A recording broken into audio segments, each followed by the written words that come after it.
There are countless Christmas horror movies focused on killer Santas, but maybe not so surprisingly, there have been some real-life killer Santas out there, and in this video I'm going to tell you about the disturbing stories of a couple of them. Just a heads up, this video may not be holly jolly, and there are some darker themes. Joseph and Alice Ortega loved Christmas. It was their favorite time of year to spend with their family. Their two oldest sons, James and Charles, and their daughters Letitia, Alicia, and Sylvia. On Christmas Eve of 2008, the Ortega family invited all 5 of their adult children and their families to their home in Covina, California, the middle to upper middle class, low-crime community about 20 miles east of Los Angeles. The family was in the middle of a Christmas Eve poker game when the doorbell rang, and what unfolded next was unimaginable. Shortly after the doorbell sounded, police received 911 calls from the Ortega's neighbor. The caller cried into the phone that someone was burning down the Ortega's house. That someone was Bruce Jeffrey Pardo, dressed in a Santa Claus suit. The fire department was dispatched to the Ortega house, but the calls kept coming in. Some even reported that they heard shooting coming from the house, and when the police arrived at the scene, it was a total nightmare. The only surviving Ortega family members police could locate was Letitia, her husband, and their 8-year-old daughter, who managed to escape the house and make it to a neighbor's house. Immediately. What is in your house? Immediately. Ma'am, is the guy in your house right now? We're having 2 houses down on the cookie section. Okay. Ma'am, hold on. Is he at your house? Yes, he's got a shooting. What do you think his name is, Bruce? His name is Bruce Pardo. Okay, and who is he to you guys? Excuse me? Who is he to you? He's my ex-brother-in-law. They're going through a divorce right now. Okay. With my sister. Hold on 1 second, okay? I don't know who else is surviving. I know, ma'am. Just stay on the phone with me, okay? My whole family, there's 30 people, 25 people. I know. It's okay, the officers are there. They're trying to get to you guys, okay? Letitia's daughter, however, had been shot, so the family had already made their way to the hospital. What happened was Sylvia Ortega Pardo, Bruce Pardo's soon-to-be ex-wife, had finalized their divorce the week prior to the attack. This apparently caused Bruce to snap in the worst way imaginable, and this was his way of getting revenge. Bruce had arrived at the Ortega home in a Santa costume with a gift-wrapped package containing a rolling air compressor converted to deliver gasoline from it, and at least 4 9mm semi-automatic handguns. His 8-year-old niece Katrina, the daughter of Letitia, ran to answer the door in excitement to be greeted with the Santa, only to be shot in the face. Luckily, she survived. Bruce then started firing indiscriminately at fleeing partygoers. After he ran out of bullets, Bruce pulled out his homemade flamethrower to spray 18 gallons of gasoline into the house, causing it to burn down. In the middle of investigating the aftermath of this chaotic scene, police received a tip from a neighbor. She and her husband had seen a car leaving the cul-de-sac at around 11:45 p.m. Police started searching the Ortega's scorched home. They found bodies burned beyond recognition, which were later identified as missing Ortega family members. A total of 9 people were murdered. While police were busy investigating this massacre, they received a call from Bruce's brother, Brad Pardo, who returned home from a Christmas party to find his brother laying dead in a pool of blood. Bruce had taken his own life. On Christmas Day, police interviewed Letitia, who said that despite the Santa Claus costume, beard, and hat, she could identify the shooter to be her sister's ex-husband, Bruce Pardo. Investigators then went back to Brad's house, where Bruce was found dead, and searched his car, which ended up being the same car the Ortega's neighbors had described seeing on their street after the murders. Inside the vehicle, police found a Santa suit and thousands of rounds of ammunition. The car had also been booby-trapped to explode once the Santa suit was removed, and though the vehicle exploded, no one was injured. The autopsy of Bruce revealed 3rd-degree burns on his hands and arms, and part of the Santa suit had melted onto his body. Police also found $17,000 in cash cling-wrapped on his legs inside a girdle. Police believed he didn't initially plan to kill himself. Around the same time, a man reported a suspicious car parked in front of his Pasadena home. Police ran the plates and found the car had been rented by Bruce. Though the car wasn't rigged, it was packed with supplies including a computer, clothes, water, food, and maps of the US and Mexico. Police believed Bruce had been planning on escaping to Mexico after his killing spree, and this was his getaway vehicle. The vehicle was also parked about 500 feet from the house of Scott Nord, Sylvia's divorce attorney. This was definitely not a coincidence, and Bruce was likely planning on also murdering Scott, because in June of that year, Bruce was ordered to pay $1,800 a month in spousal support. The divorce clearly took over Bruce's life, and he began to plot ways to get back at Sylvia, and instead of just killing her, he decided that he was going to destroy everything and everyone that she loved. The most likely explanation for Bruce's suicide would be his unexpected injuries. He didn't realize there was an open flame somewhere in the house, likely a candle, and when he was spraying gasoline, this led to an explosion that left him horrifically burned. Instead of driving to kill Sylvia's attorney and then escaping to Mexico like he most likely originally planned, Bruce instead went to his brother's, where he killed himself because of how badly he was burned. Katrina Yusupolsky is alive and well today, and fortunately she hasn't let the horrific experience overtake her, and she's currently living her life to the fullest. But unfortunately, Bruce Pardo was not the only story of a killer Santa named Bruce. Bruce MacArthur was known as an outwardly jovial man who was the perfect Santa due to his ample white hair and beard, and so that's what he did as his second job. He was a Santa at Toronto's Agincourt Mall until as recently as 2016. Bruce was at the time 68 years old, and when he wasn't working as a mall Santa, he was working as a successful landscaper, trusted by his many clients to turn their yards into lush gardens. The sick thing is, Bruce's jolly personality he conveyed was just a front. The parents happily watching their kids on his knee, and his clients admiring their new lawns had no idea what Bruce actually was, a necrophile and a serial killer.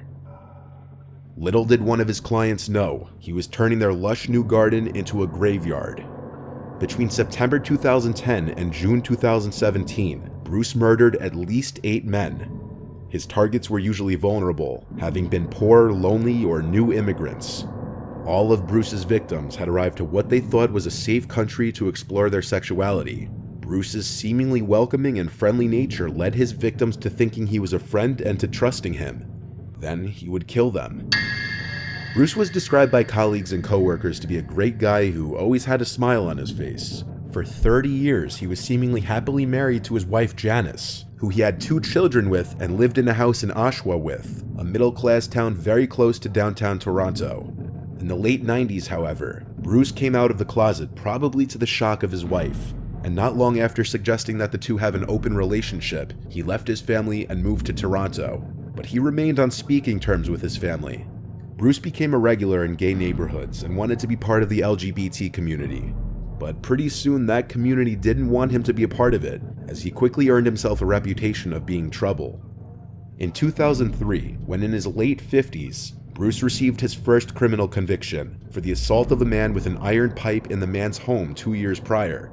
Bruce turned himself into the police, and throughout the case, he maintained that he blacked out before the assault and didn't know why he did it. In January of 2003, Bruce pleaded guilty to 1 count of assault causing bodily harm and assault with a weapon. But thanks to his lawyers, Bruce didn't serve prison time. Rather, he was ordered to attend counseling for anger management and provide a DNA sample to police. A few months later, Bruce had his record suspended, so nobody would ever know that he'd been arrested at all. Bruce's landscaping business was busy enough to occasionally hire casuals, until one of those hires disappeared, Mahid Kayhan. Bruce admitted to police to knowing Mahid. He told police that Mahid had worked for him doing landscaping for a month, and the 2 men had a sexual relationship that Bruce claimed he broke off. Bruce was not a suspect at the time of the interview. He was treated as a witness in the missing persons cases. Bruce's approach to murder was usually the same, strangulation using a rope and metal bar. When his victims were dead, he'd pose their bodies and photograph them, sometimes in his apartment and sometimes in his red Dodge Caravan. One victim was posed wearing a fur coat and with a cigar in his mouth. Some had their beards and heads shaved, others had their eyes closed. Then he would take close-up photos of their genitalia. Bruce stored these dead body photo shoots in digital files on his computer. He then dismembered his victims, distributing their body parts in one client's garden, putting to use his knowledge and skill in gardening.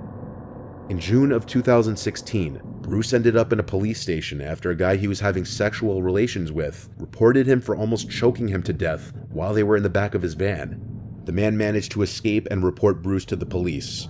And for the second time, Bruce turned himself into the police.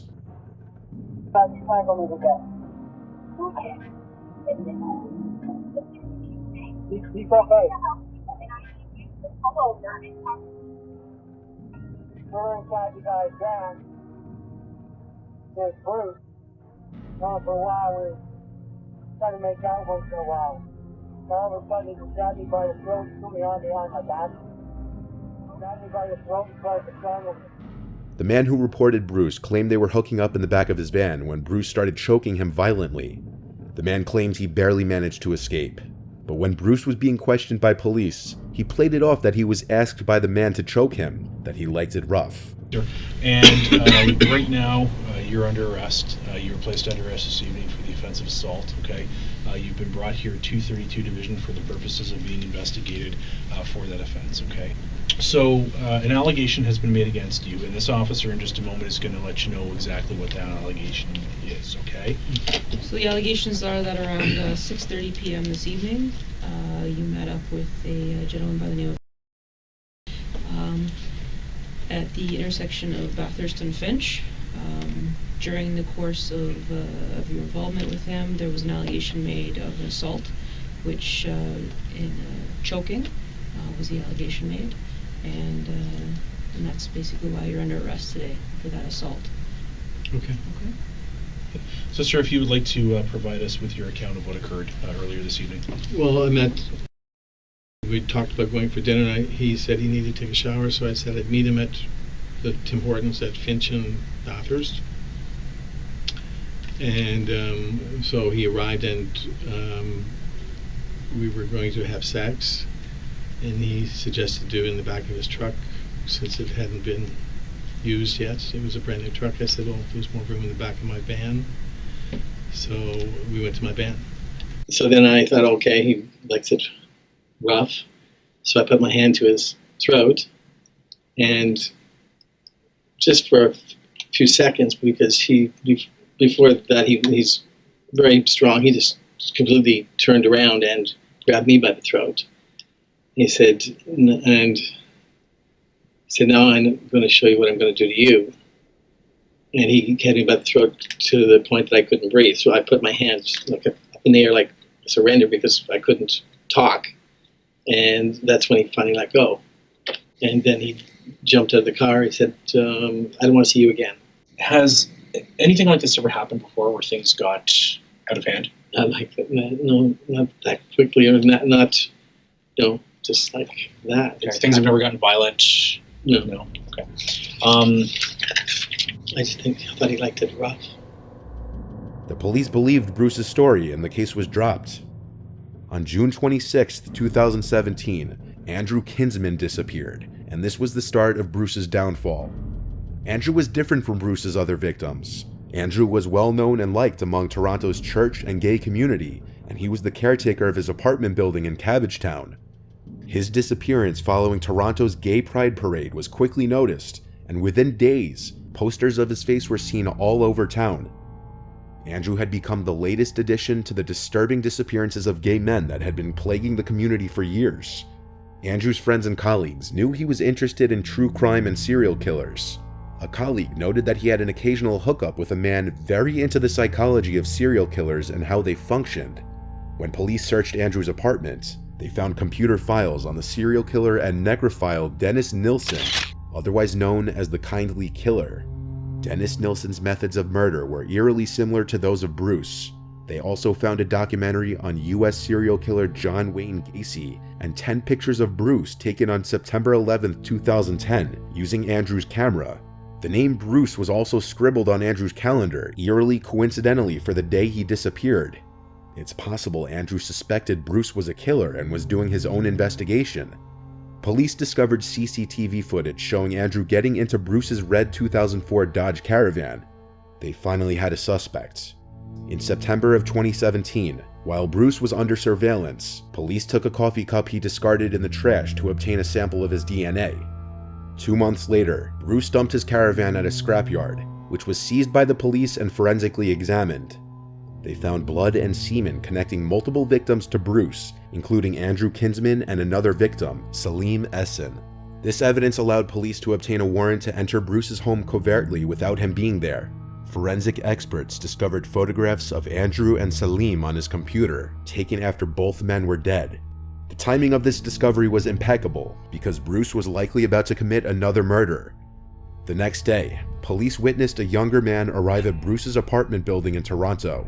The man was likely to be Bruce's next victim. They raided Bruce's apartment, finding the man who entered his apartment naked and handcuffed to the bed with a black bag over his head. None of this was done with his consent, and he was screaming for help. Bruce was arrested and charged with the murders of Andrew and Salim. A deeper search of his apartment revealed files on each of his 8 victims and souvenirs from each of his crimes. They included ropes and a metal bar used in the strangulations, jewelry from multiple victims, and a notebook from Salim. They also found a file he'd already prepared for the man they'd saved, confirming that he was close to having the same fate as the other 8 known victims.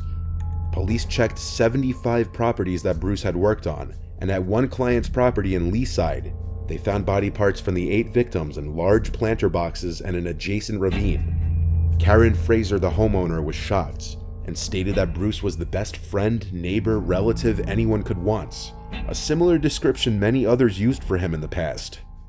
But one major question still stands: were there only 8 victims? Bruce entered a guilty plea early in court proceedings, but showed no sign of remorse. He was given a life sentence on each murder charge. Between 1975 and 1978, 14 men from Toronto's gay community were murdered. The method of killings varied, including beating, strangulation, and stabbing. Police solved around half of the cases, but the rest remained cold cases. It seemed likely that Bruce was somehow linked to these other murders. For a seemingly jolly mall Santa to be capable of such atrocities makes you realize you never really know what kind of person somebody actually can be behind closed doors.